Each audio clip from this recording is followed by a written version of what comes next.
Welcome to A Patch of the Blue. My guest for today is someone who I've had the pleasure of calling a friend for the past 5 years. He is an incredible person, but he is also an incredible photographer. If you want to support him, which I highly encourage you should, he's the creator of the podcast artwork, by the way. Just look at that photo if you need an example. It's michaelbottega.com. That's Bottega.com. Go check out his wallpapers and prints. They're phenomenal. And also follow him on Instagram at bottega.photography. We always have great conversations anytime we see each other, and I'm so glad that we got to have another great conversation on today's podcast. Without further ado, my good friend, Michael Bottega.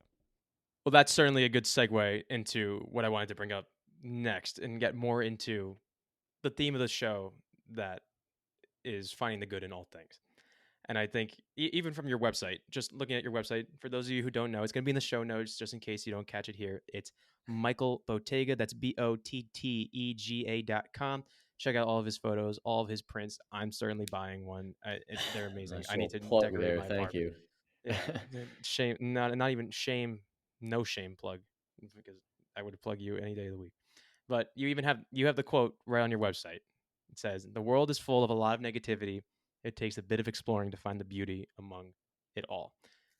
That perfectly encapsulates every single thing that I try to do in this show, where there's so much beauty out in the world. I think we limit ourselves just in terms of going out and finding it. And I think what you do with nature photography in particular is amazing, where I think there is, again, it's a gray area. Some people go into a concert or go out for the evening, and I think they're a little bit too obsessed with their phones. They're more trying to show off, tell people where they are, capture the moment in a way that looks unrealistic. Yeah. I think what you do is art, and photography isn't art when it's done correctly. You capture something that people don't even know exists. You're not making yourself the centerpiece of the photo. You're making the nature the centerpiece of the photo, and you're showing how beautiful nature can be. Hmm. When it comes time for you to choose what you want to photograph, how much of it is you just falling in love with the picture versus I think this would go really well on my Instagram? Is that like a serious concern for you where you try to please the audience in your eye, or you just think I love this, if people love it, I'm going to put it out there and see what happens? So that's a crazy good question. That has been a struggle of mine that I'm finally overcoming. So basically, I'd say like slightly pre-COVID, when I really, so that was what, my sophomore year of college. Like I said, I really Yeah. started to kind of like take off with like really promoting myself and like figuring out how to like the specific between a good photo and a bad photo. Like I always was like, all right, yeah, like those things where you would basically show your parents a photo when I was in high school, and they'd be like, hey, he's got an eye. You know what I mean? Yeah. Like there's a difference between like, hey, he's got an eye, to like, oh wow, that's actually like a pretty good photo, and you like put thought into it. So when I was like kind of transitioning into college, I was still kind of in that like middle phase where I like kind of understood what I was trying to get, but like didn't really know how to get it right. So at that point in my life, when I was kind of just starting in joining Instagram, I was like, I didn't really have a community yet. I didn't have a lot of people that I followed who were kind of in the same boat as me, same area, same level. And I would be following, photographers who were famous and had 100,000 followers, a million followers, and they had like these incredible shots in Patagonia and Taiwan, like whatever, just ridiculous stuff, like all over the world. And another thing that's like, it kind of takes away the whole love and appreciation of photography, I will say, is social media and competition. You're always trying to compete with people. You're always trying to make the best photo. You're always trying to get a feature. You're always trying to, post, what like colors go right with what, and this will look good on my grid. So it took me like 4 years to try to even like actually figure out like a style, I guess you could say. And during those 4 years, it was like a constant internal battle with myself. Like I literally would post stuff, and if it didn't get enough attention, or if it, like the colors were kind of off and whatever, I was like, oh, I suck. This is terrible. I literally should quit. Like, I mean, like, not even kidding. Like, I'm not even trying to be funny. That's exactly like what I would think all the time. And I would just talk to my parents and like my sister mostly. Like, I would just always be like picking their brain and be like, what do you, my sister, I got to hand her, mainly her. I would always be like, what do you think about this? How does this look? Do you think this looks bad? And she like, at first she's like, yeah, it looks good. And then after a while, she's like, you're going insane. Like, you need to stop. Um, but so basically, yeah, so that went on for a bit.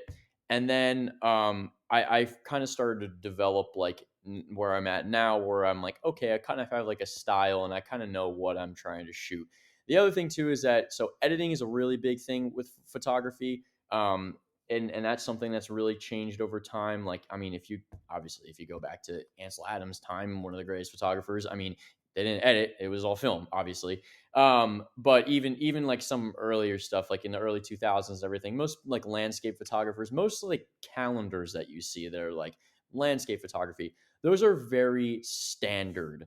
They're very like it's a picture of wherever. It's usually a very famous shot of Grand Tetons, Yosemite Valley, whatever, and everything is just contrast all the way up, highlights all the way down, whatever. Everything is just very bright and in your face. People over the years have kind of started to develop their own themes, and that's where the kind of art form I think takes over. I'm not saying that what those other people did was not art. Of course it was. You still have to set up a shot and understand what you're doing. But now it's kind of like, okay, I know what I like, and I don't really care anymore what other people like and don't like. Like, I have a theme, this other guy has a completely different theme.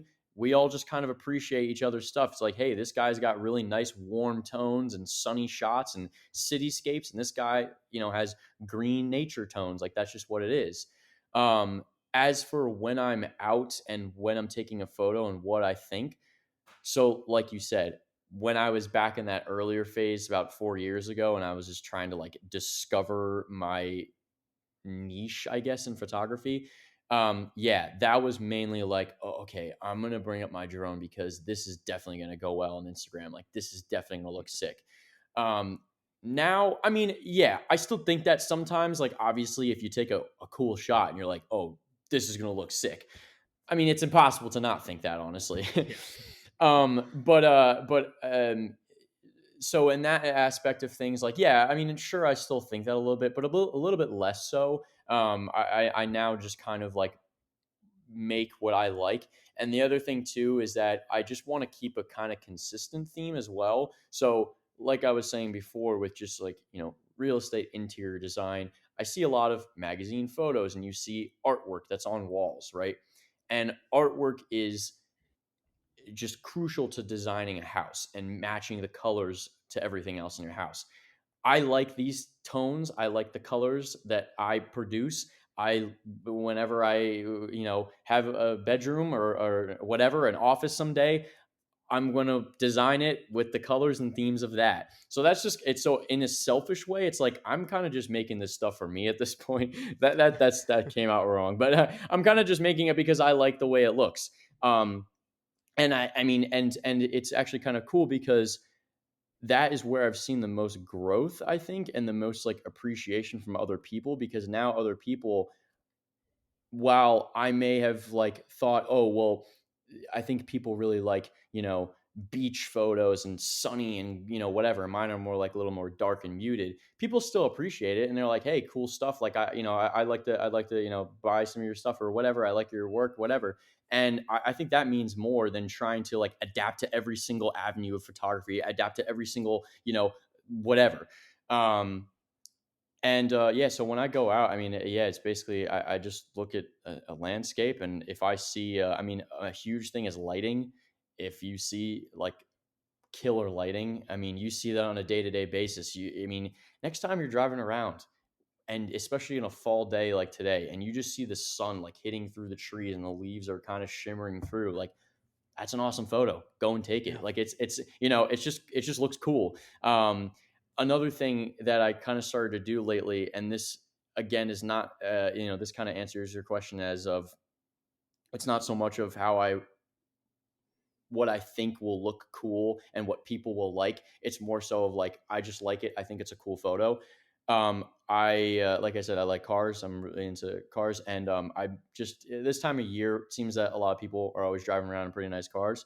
So what I started to do was take a lot of photos of cars on my phone, just like in parking lots or wherever I see them, and then I kind of just do my own little edits of them. Like I have the Lightroom app on my phone, and it's very therapeutic. And I don't even really try to do a theme anymore with them. Like I just edit them to whatever I think looks cool, and then I just post them on my story. Either people don't say a thing about it, or people say, or two people like it, and whatever. I'm just like, whatever. I think it's a cool car.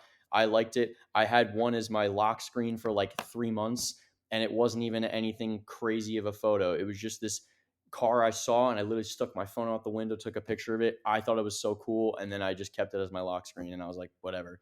So yeah, it took a long time to get to that point, though. I will say it was it like, and I'm still not entirely over it. Of course, I mean, you post something on Instagram and it or whatever, and you get zero comments and 20 likes in 6 hours. Yeah, it kind of hurts sometimes, but you get over it, I guess. It's the world we live in now. It's Yeah, you open yourself up, and it's totally natural. You can't pretend. If you didn't want any attention, you would just keep it to yourself. Just like I've right, said about this podcast. If I didn't want any attention, I would have just kept writing in my journal, and I would right, have shared my thoughts that way. We reach out because we want to interact with other people. We want to share what we think is cool. And in the world we live in, getting likes and getting interactions on social media is our form of validation in a sense. And it does take some time. I've only been yeah, doing this for a short period of time, and I'm still certainly in the mood of, oh, maybe I don't post this clip from the show because people aren't going to like that as much as another clip from the show, yeah, stuff like that. It's totally natural. And I think it's a compliment to you that you are so in tune with yourself that you're able to realize, hey, maybe I just need to take a step back and mhm, focus on what I love. And I yeah, think it really does resonate in the long run. People see that you're passionate about something and that you're just doing what you love. And that comes across so much more professional and, in my opinion, better when you are showing work that you are passionate about and you're like, I really loved this photo of this car today, or the light just looked so amazing shining through the trees today that I just had to share it. right, When people see that authenticity and that side of you, it makes you feel more connected. In a world where it's more digital, that authenticity is always lacking, in my opinion. And I think those who are more genuine win out in the long run.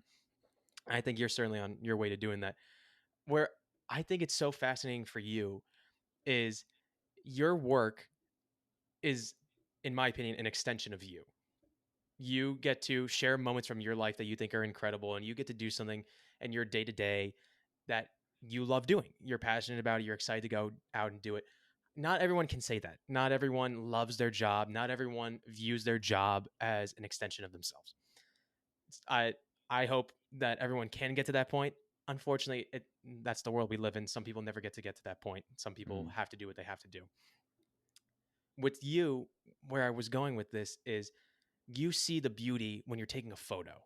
You stop when you see the light shining through the tree and you're like, wow, this is just really good. I want to appreciate this small little moment in time because I might never get this again. I might never see the light look like this in the right, world like this again. It's those little moments that are so important. Where if you miss those little moments or you're too focused on the bigger picture, whatever that may be in your own mind, and you miss those little moments, that to me, those little moments are what are the key to happiness. So my question for you, where I'm going with this is, yes, you're doing this in a professional sense. You're posting these pictures, making these beautiful, beautiful prints for everyone. When you're in your own personal life, do you take that same approach where you find yourself looking for the little things where you're in a moment where you're sitting with your friends in a circle and you're just kind of appreciating the moment? You're out somewhere, you don't have a camera with you, you're just walking around and you see the nature in front of you. You're like, wow, this is beautiful. I just need to stop and take a look around for a second. Do you see that translating well into your personal life, or do you think it's still something that maybe you can improve on, or maybe you don't feel you need to improve on anything? You like the way that it is, just how you go about viewing your personal life. I mean, I'd like to say that I try to appreciate the little things in life. I mean, it's definitely, some days are better than others. Yeah.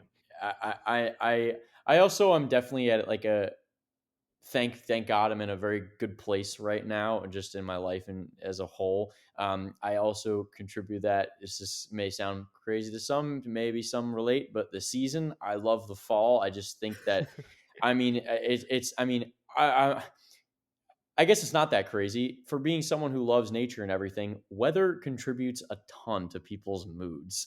And Yeah. when I walk outside and it's a fall day, and I'm heading to work or whatever, and I literally have like a cup of coffee in my hand, and it's like chilly out and you have a jacket on, like I love that. I just love the seasons.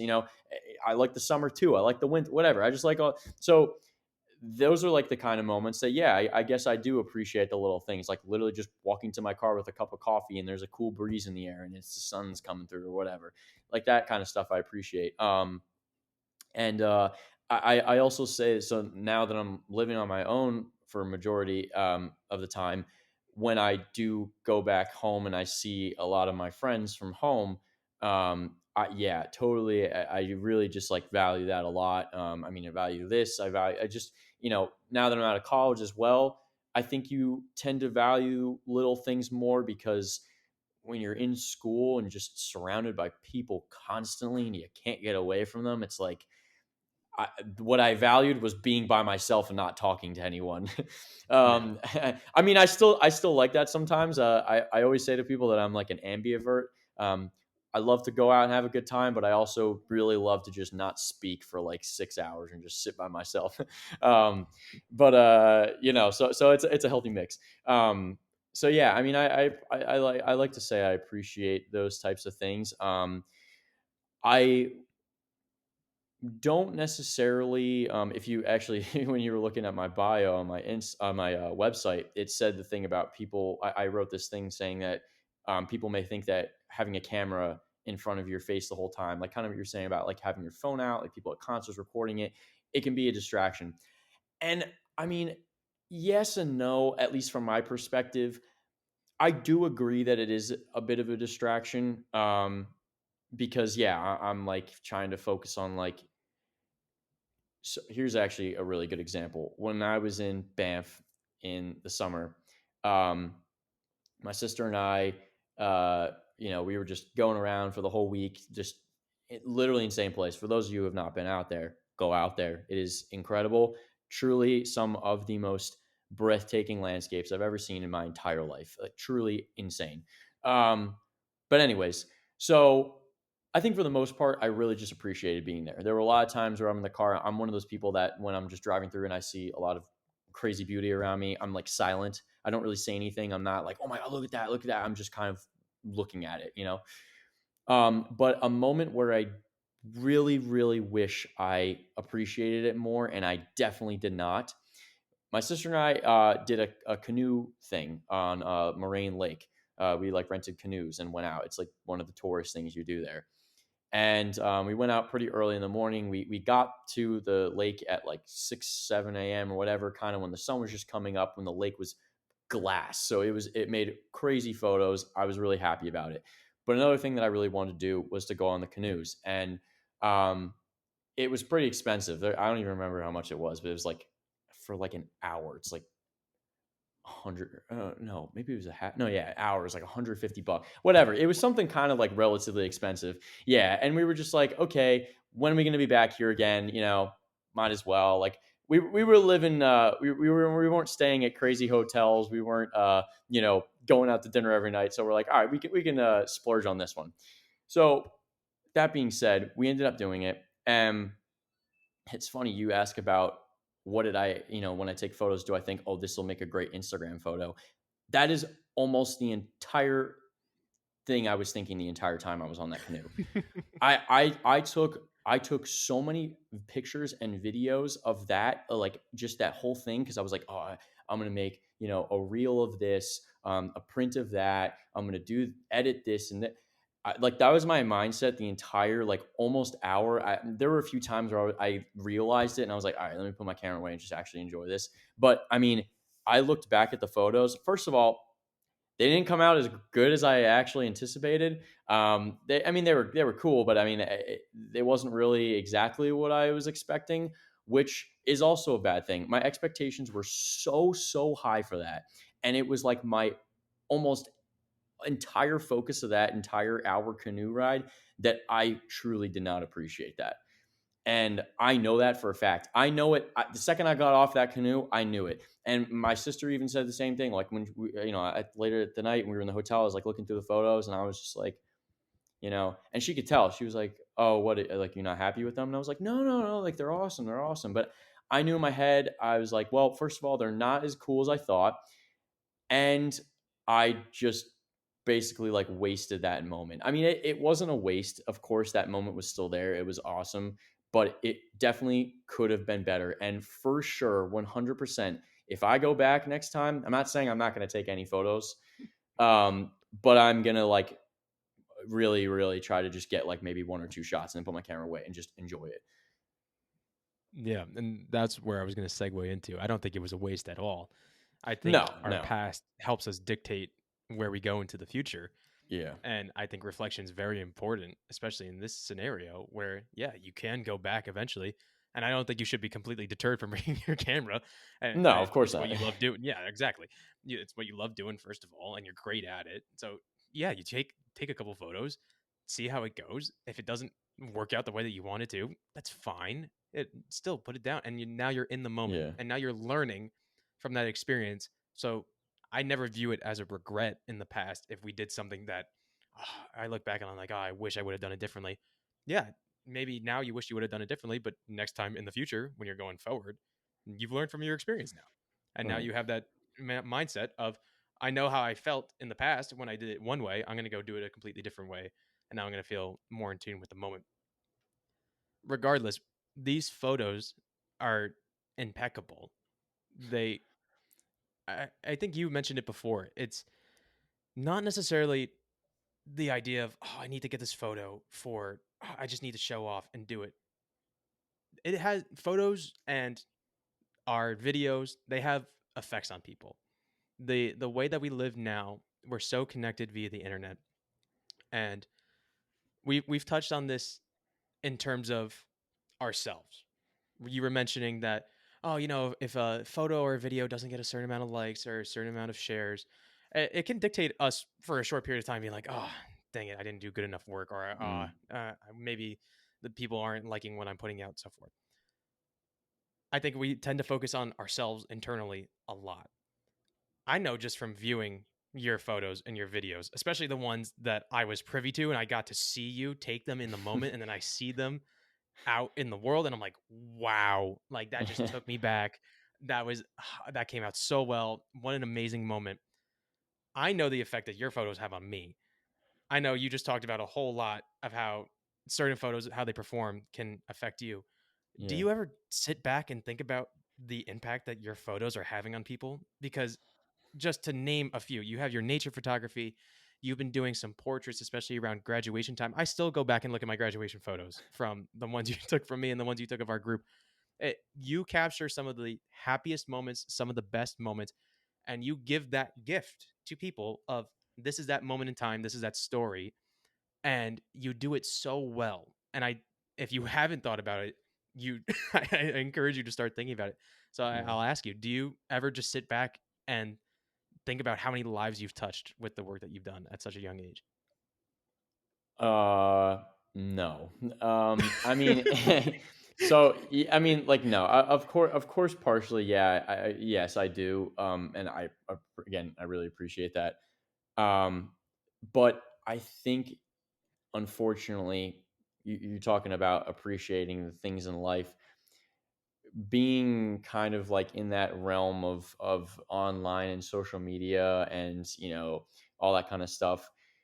In my like group of photographers that I connect with on Instagram, Facebook, whatever, we're very accustomed to just um interacting with one another a lot. Like that's just kind of like something that you do to just support the other creators.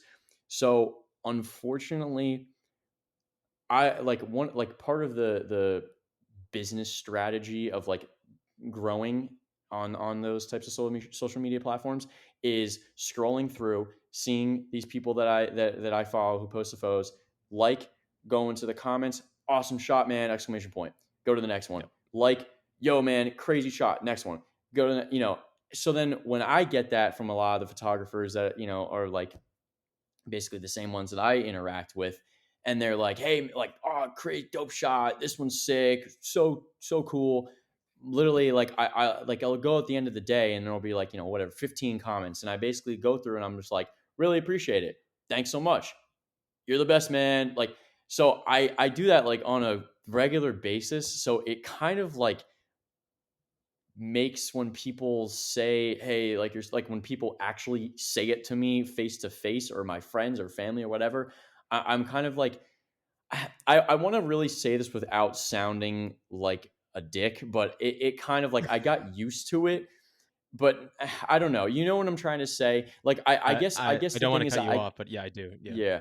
keep going. Yeah, I can't. Sometimes I like can't really tell how genuine people are. Like I can really tell that you're genuinely appreciate and like the stuff because a you brought me on here and you've said it multiple times in this, so I really appreciate it. I mean, I can tell that my family obviously, and some of my friends as well who reach out to me, but I mean also like some of my core guy friends from home who I have known since I was like a freshman in high school. They don't really say that stuff to me anymore. And like, I don't expect them to at all. I really don't. It's not why I do it. It's not, I don't care.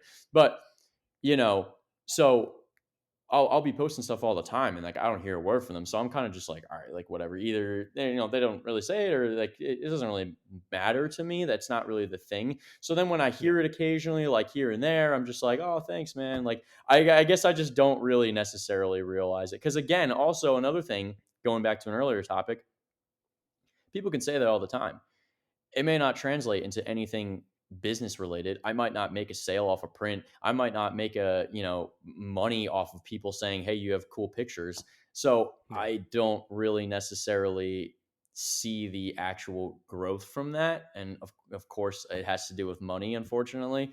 Um, but something that I actually have noticed lately that does is something I've noticed that I really do appreciate is that I started releasing like wallpapers on my site just for like iPhone, and that's a free thing. Like people can just download it whatever they want.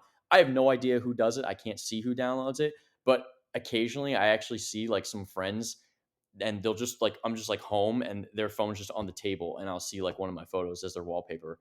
And I was Yeah. just like, oh, hey, that's pretty cool. Like, and they don't even say anything. I'm just like, yeah, cool. So that I definitely, notice and appreciate, for sure. I'm not gonna lie, that was kind of the answer I was expecting, and I'm Yeah. kind of glad that you said it that way because it's very true. In my eyes, when you are producing something artistic and you put it out into the world, it's not necessarily yours anymore. It's for other people to view and other people to Right. interpret how they want to. And the majority of the time, you're not going to hear the impact that it makes on people. Sure, you'll get some reach out from some very friendly, more extroverted people who you haven't met Hmm. before, even some friends. I think on the friends level, even with this show, if somebody listened to the full, however long this is going to end up being, I would thank them up and down. That is such a time Yeah. commitment. Like Yeah. that Yeah. It that really you just is. volunteered that much time out of your day to come listen to you and I talk. That is Absolutely. I would absolutely fawn over you for just doing that. I'm so appreciative. I think our friends is one whole level where if they never took a look at it, I wouldn't care. If friends and family never took a look at it, I'm perfectly okay. That's not what I'm here for. Is to try to Right. do something specifically for them. I love them either way, and I'm never seeking out their admiration in that front. Where you were going with the more reaching out to people in your niche, even looking up advice for podcasting, as I want to try to get more people who I don't necessarily know, people who have a Absolutely. social media presence who like doing the same thing. All the advice is all along the lines of, oh, comment on all their stuff saying you love Yeah. the videos they produce and tell them how much of a fan you are. Okay, you're setting yourself up to do something transactional, in my Yeah. opinion. And Yeah. like you said, after a while, you can't differentiate between what's transactional and what's genuine. No. So I think when it comes, you know the difference subtly. I think there's a little difference that you can tell based on the way people reach out to you, based on what they say to you, the details that they use. That right there is the key difference. And the point that I want to get across for anybody who's maybe in the same type of situation where they're trying to produce something or they're just not sure how it's impacting other people, Right. just put it out there and just let it be. You I think you'll know in your heart of hearts when someone's trying to come at you for a transaction and when someone's trying to come at you because they genuinely love what you do. And I applaud you for just keeping going, doing what you love. I know you don't get the admiration every single day, but I certainly applaud you for what you're doing. You create beautiful stories with what you're doing, and that's the next point I wanted to get to is you capture stories Hmm. where I've said you've taken photos of our trips and they look incredible, and I automatically know the story behind the photos. Do you have one in your mind? Maybe you've posted it, maybe you haven't posted it, that you have that go-to photo where the story behind the photo is your favorite. So one of the ones that I pinned is one that you're actually in, and it's just one from Colorado from our trip, and you and our friend Drew is in it, and it was just like a really fun memory, and I remember just that hike, and it was really cool. The second one that I have has a much larger backstory to it, and it was really, really cool and really special. And it was honestly just one of my favorite shots ever. Um, I love like astrophotography as well. I don't do it a lot because I just don't really have the availability to really take Milky Way shots all the time on the East Coast. I mean, you can, but you got to go up hiking up high or drive up in the dark, and I don't really want to do that all the time. So this one in particular was a hike that we did out in California with my mom and my sister, and it was we did a 5 or 4 day backpacking trip. Um, so just to explain, backpacking is different from hiking in the sense that you are deep out into like the mountains, so far out that like it would take over a day basically to leave. Um, so if you like twisted your ankle or something, like yeah, you're kind of screwed out there. You need either air support to get you out of there, or you just hobble, whatever amount of miles back. So it was a 50-mile trek, and the second day that we were out there, there was this pass that we had to go over, and it was about 13,000 feet, and it was called Forester Pass, and it sucked. It was one of the hardest passes I think I've ever done in my entire life. Like we were dying. It was just really, really bad. Like my mom is a nice little Catholic lady, and we all like took a picture of us like flipping it off at the end of it because it was kind of just like a joke, and we were just exhausted by the end of it. So we, whatever, we came over this pass. We basically got to the bottom of it, and we were supposed to keep going like another, whatever, 2-3 miles into like this lower area by the trees. But we were so tired. We were just like, screw it. We're going to set up camp here for tonight. Like we can't even like go anymore. So basically it was a really awesome spot. We were, like I said, we were way above the tree line. We were at 12,000 feet or so. And I knew that I was definitely like it was super crystal clear night. I was like, I'm going to get some killer star shots tonight. So for astrophotography, you have to, kind of let your camera sit out for, a long time. The exposures are, 30 seconds to 30 minutes. Depends how long how dark it is or whatever. But I wanted to take it kind of one step further and actually do an astrophotography time lapse, which is multiple photos of the stars over a period of like 2 or 3 hours. Like I said, you basically had to set up your camera in one spot and, do the long exposure. So I don't remember at all. It was like 2 o'clock in the morning. I don't remember how long each exposure was. 30 seconds, a minute. I have no idea. But basically, I had to put in like an interval mode. So there's an interval mode on my camera and take this whole long thing.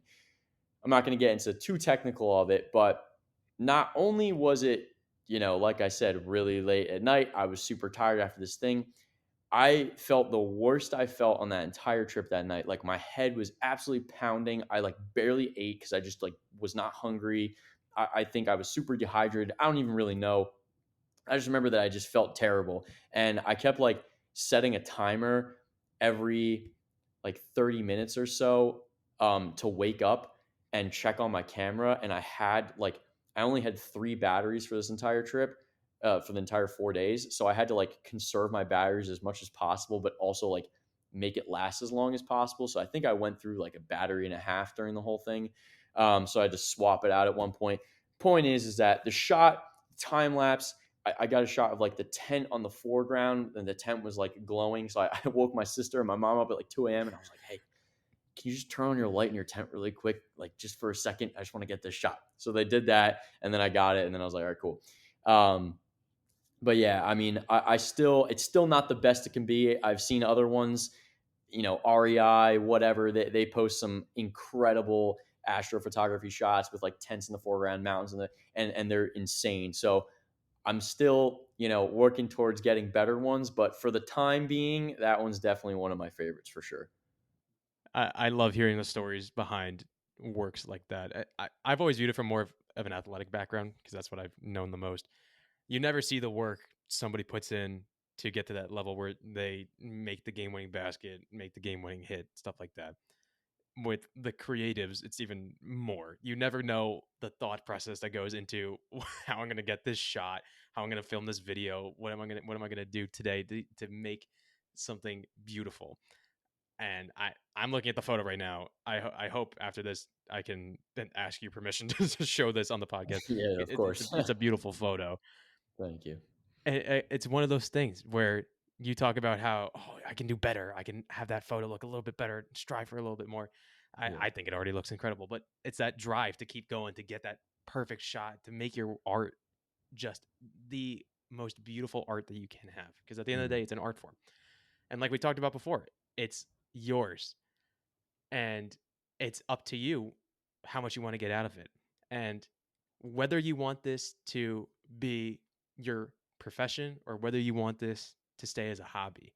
I guess the answer to this question can change depending on how you view it. But at the end of the day, when it's all said and done and you're looking back on your catalog and hopefully it's a long, long catalog that you got to flip through, what's the metric that you're going to use to look back on it and said, I did everything that I wanted to? I don't think I will ever be at that point in thinking that I have completed everything that I wanted to, unless I have gone to every country and destination on my list. I think. I mean, I no, I really don't even know how to answer that or measure that. You know, I'm sorry I asked. It's a hard question. I No, know. no, no, it's not. No, don't apologize. Yeah, it's a great question. It's just something that I don't know. I mean, I think like most people who have like you said like an art form, that's not, specific to art necessarily. I mean, you talk athletics, We're cuckoo getting all clock. serious and cuckoo, Yep. cuckoo. Yep, yep. I'm And keeping that in, by the way. Yeah, go okay, keep good. it. Yeah, I mean, not so basically, like you said, athletics, whatever it may be. I mean, really any profession. I feel like a lot of people would say that they're never going to be satisfied. Like, there's always going to be a next project they want to do, more money they're Yeah, going to want to make, a better shot. They want to get a faster runner, whatever it may be. yeah, Um, so I think that's kind of where I'm at. I mean, and like right now in my life, like I'm pretty satisfied with, a lot of the places I've been. I'm very blessed and fortunate to have been to a lot of the places I've been and had the opportunities that I've been given and all of that. But yeah, like I'd love to, get a shot of, Patagonia. I've been to the Grand Tetons, but when I was there, it was covered in the clouds the entire 3 days, so didn't really get a shot of the Grand Tetons. Also want to hike those places too. There's a lot of like adventure seeking things that I want to do as well. So when you say how will I measure that, I don't even know. It's just I think being able to look back on my work and know that you know I've done what I've wanted to do in my life, and I've lived a very blessed and fortunate one, I guess. So if I feel that now, I hope to God that I feel that down the line as well. absolutely. And that's a question I've asked everyone who's been interviewed so far. In my mind, it's kind of a trick question where you can have your own perspective. I think it kind of ties into what you view as purposeful, what you view as meaningful. Sometimes we can quantify it. We talk about how much of an impact you have on people. Some people, it's how much money you make, everything like that. I think it can also be a trick question. You could say, I don't need to. I just do Yeah. what I like. And at the end of the day, if I look back in and smile and say that's a lot of happy memories, like that's all you need. Very That's true. all you absolutely need. Michael, welcome to the Tom. game show question. Alrighty, This is here the we final go. question. Here we go. Double So, Jeopardy. double Jeopardy. Are you ready? Yeah. So this is the question that I wanted to ask all of my guests because I think it really encapsulates the entire theme of the show of trying to find good in a completely new place, somewhere you never thought to look before, or through something that you've never tried before. So the game show question, there's 3 doors. Behind door number 1, I want you to offer out to me a challenge. And the challenge ideally is something that you've always thought about doing. Maybe you just had the idea and you never got around to doing it, or maybe you talked yourself out of doing it, but it's something that you've wanted to do at some point. You throw it out to me as a challenge, and no matter what it is, I'm going to have to go out and try it. And the thought process behind door number 1 is maybe it's something that now that you've thrown it out to me and you see that I'm trying it, my goal is it would hopefully inspire you to go try it yourself. I mean, it gets that thought reignited in your head, like, oh, I did think that was a good idea. There's some good in that thought. I want to go out and try it now because that person's doing it. So that's door number Okay. 1. Door number 2, I want you to offer me something that you do in times of stress and anxiety that kind of brings you back down and gets you back in that perspective. Okay, everything's fine. Everything's going all right. I'm going to get back to what I need to do. This is the thing that I return to make sure that I can get back into that headspace, whatever it may be. Mm-hmm. That's door number 2. Door number 3, I want you to throw out someone who you like me to speak with, who maybe has been influential in helping you get to this point where you actively go out and seek the good in all things. Someone who's been really formative, or someone who you just think I would have a really good conversation with. Any of those 3. Not gonna lie, you can cheat. You can pick more than one door if you can't decide. It's fine. Okay. The last caveat is I'm gonna cut the interview like basically right now Okay. because I don't want you to say something that I think like, oh, this would be a real audience pleaser. I want you to think of something that's like true and authentic to you, something that nobody else needs to know. Just something between us. It's gonna cut right here, and then the audience will know once I've actually gone out and done it, and I can reflect upon it. So All I'll right. cut it right here, and I want you to think about it Beautiful. for a little bit. That's awesome. Yeah. All right, this is where it's gonna cut back in. Back So on. this is my keyword. I just All say right. accepted. Okay. So accepted, and now the audience has just gotten trolled for like the last 10 seconds, and now they have no idea what we just talked about. They have no idea how Right. much time's passed. What if it's Right. tomorrow? Like that'd be Maybe crazy. What if we just it's the talked all next night next about week like these actually. crazy things? Yeah. Yeah. So challenges, I'll give the audience one hint, is accepted. They're not going to know until it's time to reveal what it was, whether it's talking about the challenge on a show, on a solo show, and walking through what it was like to go through it, or having on that guest and talking with them and getting to hear from their perspectives. Regardless, I've had so much fun. I mean, talking to one of my closest friends. And I had a thank you for blast. doing this. Thank you. Thank you so much for having me, man. Yeah, I mean, it's been an absolute pleasure. Once again, Michael Bottega, go check him out on Instagram, bottega.photography, on Instagram, michaelbottega.com to check out all his prints, everything along those lines. Thank you again. I mean, it's been Thank such you, a pleasure. Tom. I just gotta say, you're doing great work out here. We need more of this in life. Um, I like genuinely seriously mean that. I mean, there's a lot of terrible things out there. Every day, I'm serious. Like every day, I put on the news, and it's just like a lot of bad stuff. So, to put it lightly, so I mean, Yeah. what you're doing is really important, and I think a lot of people really need to hear this stuff, and I'm very excited to see where this takes you, and I know it will take you far, and like we said, even if it takes a while, you're still doing a good thing. You still love doing it, and that's all that really matters. Thank you. That means a lot. So thanks. Appreciate Very it. good. Thanks. Very Thanks. good. Thank you so much for checking out today's show. And thank you to Michael for coming on. I had an absolute great time having a great conversation like we always do. Michael's game show question, not going to lie, a really fun one. You guys are going to find out pretty soon what it is. Thank you so much for checking out today's show. If you enjoy what you hear and you want to hear more, definitely follow along. Leave a rating. It's the best way we can spread awareness about the show and help grow the community. If you're on YouTube, subscribe, notification bell, comment, all the cool YouTuber stuff. Thank you so much for taking the time out of your day just to come listen and hang out with us. I know how busy everyone is, and I really appreciate your support. Until next week, another great interview. Really excited for this one as well. I'll catch you next Tuesday. See ya.